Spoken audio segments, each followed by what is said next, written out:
Aujourd'hui, on parle de Bugs Bunny Voyage à travers le temps sur PS1.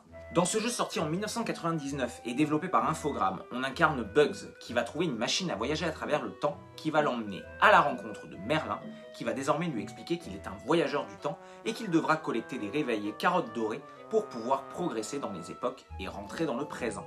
Car oui, le jeu se divise en 6 niveaux dont 5 époques.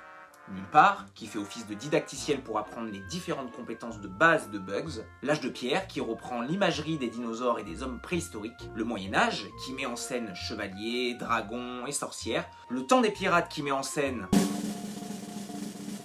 Eh ben oui, des pirates et des trésors cachés, les années 30 qui utilisent les mafieux façon Al Capone, et enfin, la dimension X qui va mettre en avant le futur et la vision fantasmée de l'espace. L'ambiance du jeu est unique, colorée, et on peut passer des heures à se perdre dans ces versions fantasmées de chaque époque. Et malgré, on va le dire, quelques défauts récurrents de l'époque comme une caméra un peu capricieuse ou des sauts franchement parfois aléatoires, le jeu n'est jamais frustrant. Si notre santé symbolisée par les 3 carottes arrive à 0, pas de game over, ni de perte de ce qu'on a récolté précédemment. On recommence simplement au checkpoint précédent. Et pour varier un peu plus l'expérience au cours du jeu, vous allez rajouter à votre palette de compétences de base des compétences spéciales apprises grâce à Merlin, cachées dans certains niveaux du jeu. Cela vous permettra de redécouvrir certains niveaux en accédant à des pans jusqu'alors inexplorés. Et c'est aussi en ça que ce Bugs Bunny Voyage à travers le temps est un bon jeu. Il n'est pas frustrant, il donne envie de découvrir et d'explorer et récompense le joueur dans sa progression. C'est pour ça que je peux que vous conseiller de le découvrir aujourd'hui en 2025,